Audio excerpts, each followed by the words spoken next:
अस्सलाम वालेकुम। Live with Siraj के साथ मैं शिराज अहमद सिराजी हूँ। अब तक की ताज़ा तरीन अपडेट्स के हवाले से आपके सामने हाजिर हूँ। पाकिस्तान तहरीक इंसाफ में इस वक्त क्या चल रहा है, किस बात पर इख्तलाफात है, पाकिस्तान तहरीक इंसाफ को क्या अमरीकी कांग्रेस के वफ़द ने जो मुलाकात करनी थी उसकी दावत दी गई थी, तो पाकिस्तान तहरीक इंसाफ ने उसमें शिरकत क्यों नहीं की। पाकिस्तान तहरीक इंसाफ की मरकज़ी क़यादत और जो सीनियर रहनुमा है उनके आपस में इख्तलाफात क्यों है, इन तमाम सूरत हाल पर आज की व्लॉग में बात करेंगे। आपने इन तक इस व्लॉग को लाजमी देखना है। सबसे पहले बात करेंगे अमरीकी कांग्रेस के वफ़द की मुलाकात की। स्पीकर सरदार अयाज सादरी की जानिब से पाकिस्तान तहरीक इंसाफ को दावतनामा भेज दिया गया कि आपने शिरकत करनी है। हमारे ज़राए के मुताबिक, इतलात के मुताबिक, जो बैरिस्टर गौहर है वो पेशावर गए थे और उन्होंने शिरकत नहीं की, जबकि जो पाकिस्तान तहरीक इंसाफ के चीफ व्हिप है आमिर डोगर, वो कमरुज़्ज़मान कायरा के बेटे की शादी में गए थे। और एक दूसरी जो उसके हवाले से इंकशाफात है वो ये भी है कि वो मुल्तान में थे। तो इसीलिए उन्होंने अमरीकी कांग्रेस के वफ़द के साथ जो है वो मुलाकात नहीं की। और इस हवाले से जब हमारी बात हुई बैरिस्टर गौहर से, तो बैरिस्टर गौहर ने साफ इनकार कर दिया कि मुझे दावतनामा नहीं दिया गया। हमने स्पीकर ऑफिस से रब्ता किया, हमने सेनेट ऑफिस से रब्ता किया, नेशनल असम्बली से हमने रब्ता किया, लेकिन और मैंने अपनी मेल भी चेक की, लेकिन कहीं से जो है मुझे दावतनामा नहीं मिला, मुझे किसी ने भी नहीं बुलाया इस मुलाकात के लिए। चेयरमैन पाकिस्तान तहरीक इंसाफ बैरिस्टर गौहर से मेरी क्या बात हुई थी, पहले ज़रा वो सुनते हैं, तो उसके बाद उस पर तजिया देते हैं। अमेरिकन एम्बेसी की तरफ से कोई दावत आई है आपको रूफ हसन के थ्रू? ये कोई मिसअंडरस्टैंडिंग से शायद कोई हुई है, क्योंकि मैंने पता कर लिया था, रूफ हसन साहब ने भी मुझे कांटेक्ट कर लिया था। मैंने उनको कहा कि मुझे तो कुछ इनविटेशन नहीं है, ना मुझे ईमेल आई है, ना कोई फ़ोन आया, ना कोई मुझे व्हाट्सअप है, ना कोई कार्ड है। और मैंने नेशनल असम्बली से कंफर्म किया था, शहरियार साहब से, उसके पास भी ऐसा कुछ नहीं था। मैंने रिजवान साहब सेनेट से भी कंफर्म किया, उसके पास भी नहीं था। तो फ्यूचर के लिए देखते हैं, उनको कांटेक्ट करते हैं, शायद कोई मिसअंडरस्टैंडिंग। अगर आपको दावतनामा मिल जाता तो आप जाते सर? वैसे ऑफ कोर्स हम ज़रूर जाते हैं अमेरिकन, और इससे पहले जब इवन 4 जुलाई को था तो मैं पर्सनली गया हुआ था। और जब फॉर्मर एम्बेसडर पाकिस्तान से जा रहे थे तो उनको जी रिसेप्शन थी, उसमें भी मैं गया। जी, बैरिस्टर गौहर से मैंने सिंपल क्वेश्चन किया। मेरे इस सवाल के जवाब में उन्होंने कहा कि हमें कोई दावतनामा नहीं दिया गया, और अगर हमें दावतनामा देते हैं तो हम मुलाकात ज़रूर करेंगे। 6 जुलाई का उन्होंने हवाला दिया। फिर साबिक अमरीकी सफ़ीर की रिसेप्शन के हवाले से उन्होंने बात की कि उसमें उन्होंने शिरकत की थी, लेकिन इस मुलाकात की या इस वक्त के साथ मुलाकात की उनको कोई दावतनामा नहीं दिया गया। अब तो इसी ज़रा बात करते हैं, तो इसी ब्रॉडर सेंस में बात करते हैं। पाकिस्तान तहरीक इंसाफ से हट के सुन्नी इत्तेहाद कौंसिल के सरबराह साहिबजादा हामिद रज़ा से मैंने यही सवाल किया, तो उनका इस सवाल के जवाब में ये मौक़िफ़ था कि पाकिस्तान तहरीक इंसाफ को दावतनामा दिया गया था। यानी बैरिस्टर गौहर के इस बयान की तरदीद कर दी कि दावतनामा तो मौसूल हुआ था, लेकिन दावतनामा टाइम की मतलब कम टाइम में हमें दावतनामा दिया गया था। और जब दावतनामा हमें दिया गया तो उस वक्त बैरिस्टर गौहर पेशावर में थे और जो आमिर डोगर साहब है वो मुल्तान में थे। यानी बैरिस्टर गौहर साहब की बयान की मुकम्मल तरदीद कर दी। मैंने उस वक्त दोबारा क्वेश्चन किया कि दावतनामा दिया गया था, उन्होंने कहा दावतनामा दिया गया था लेकिन लेट था। क्या कहा उन्होंने, पहले वो सुने। अमरीकी कांग्रेस से मुलाकात के हवाले से बैरिस्टर गौहर को दावतनामा दिया गया था, आमिर डोगर को वो नहीं गए, वजूहात क्या है? आमिर डोगर साहब तो मेरी इत्तला के मुताबिक मुल्तान थे, और जब आप टाइमली इन्फॉर्म करते हैं किसी को कि 2 बजे का टाइम है कि 4 बजे मीटिंग है और वो वहाँ से 5 घंटे की मुसाफत पे बैठा हो, तो वो कैसे पहुँचे?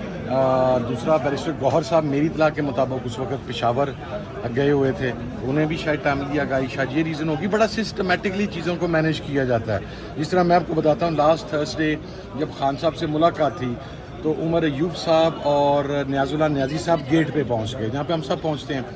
मुझे राजा नासिर अब्बास साहब को और अहमद बचर साहब को वो चेक पोस्ट पर रोक लिया गया, हमें 2.5 घंटे वहाँ पे।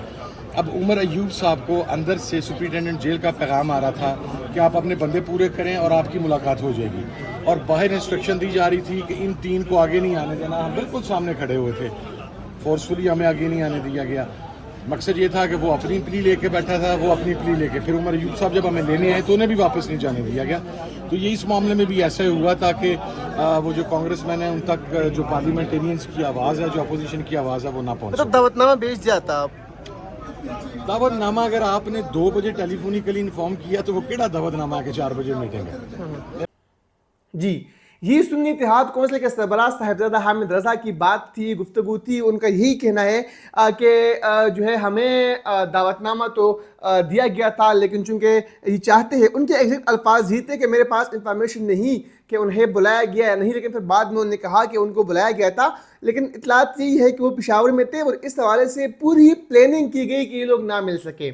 اور ساتھ ساتھ انہوں نے اڈیالہ جیل کا بھی حوالہ دیا, یعنی الزام در الزام و الزامات در الزامات کی پالیٹکس جو ہے وہ یہاں پر انہوں نے کھیلی. لیکن صاف طور پر بات یہ ہے کہ بیرسٹر گوہر کو اور عامر ڈوگر کو جو ہے وہ دعوت نامہ ارسال کیا گیا تھا. اس کے ساتھ ساتھ انہوں نے یہ بھی کہا صاحبزادہ حامد رضا نے کہ عمر ایوب کو بھی بلایا گیا تھا, یعنی کہ پاکستان تحریک انصاف کے رہنماؤں کو بلایا گیا تھا. یہ ان کے پاس موقع تھا کہ وہ بانی چیئرمین کی رہائی کی بات کرتے, وہ جو پاکستان تحریک انصاف کے اسیران ہیں ان کی رہائی کی بات کرتے, وہ امریکہ کے سامنے, وفد کے سامنے اپنی مظلومیت یا اپنی جو فریاد ہے وہ سناتے. لیکن انہوں نے یہ موقع ہاتھ سے گوا دیا اور پھر الزامات اسپیکر آفس پر لگا دیے. یہ ایک اور پاکستان تحریک انصاف کی مرکزی قیادت کی نااہلی ہے.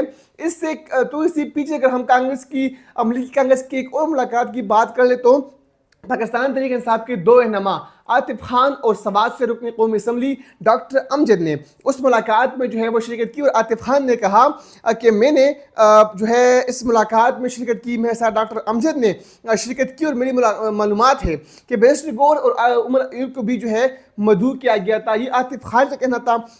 انہوں نے جیو نیوز کے نمائندے حیدر شرائع سے یہ بات کی اور اس میں انہوں نے صاف طور پر کہا کہ ہم نے ملاقات کی, ہمیں دعوت نامہ دیا گیا تھا. بیرسٹر گوہر کا بھی انہوں نے نام لیا, عمر ایوب کا بھی انہوں نے نام لیا.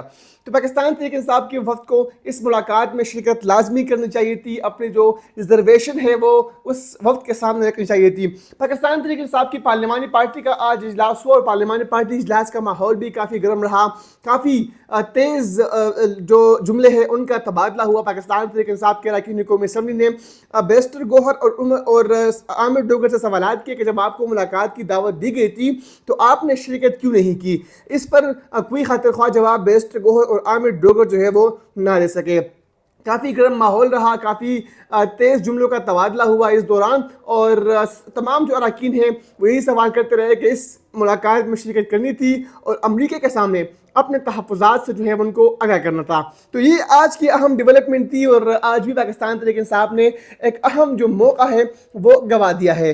نیکسٹ ولاگ میں آپ کی خدمت میں دوبارہ حاضر ہوں گے ایک نئے ٹاپک کے ساتھ, نئی ڈیولپمنٹس کے ساتھ. تب تک اپنے میزبان شیراز احمد شیرازی کو اجازت دیجیے. اللہ حافظ. دیکھیں پیپلز پارٹی تو پریزیڈنٹ صاحب نے وہ جو اجلاس ہوا تھا اس کے اندر ان کینالز کے اوپر تو پیپلز پارٹی کا موقف بڑا کلیئر تھا. اگر پیپلز پارٹی اس وقت اسٹرانگ سٹینڈ لیتی سندھ کے حوالہ سے تو یہ ایشو یہاں پہنچتا نا. وہ تو جب پیپلز پارٹی کو احساس ہوا کہ ہم لوگ وہاں سندھ میں گئے اور سندھ کے اندر سے پھر آوازیں روٹ کھڑی ہوئیں اور ریزسٹنس آئی, تو اب وہ گونگلوؤں سے مٹی جھاڑنے کی کوشش کر رہے ہیں. پیپلز پارٹی کا اس مسئلے سے کوئی لینا دینا نہیں ہے. وہ سندھ کے لوگوں کے ساتھ ہونے والے اس ظلم میں برابر کی شریک. تو آپ کو لگتا ہے کہ اس سے نقصان تو عوام کا ہی ہو رہا ہے, نہ کورم پورا ہو پا رہا ہے, نہ اجلاس چل پا رہے ہیں؟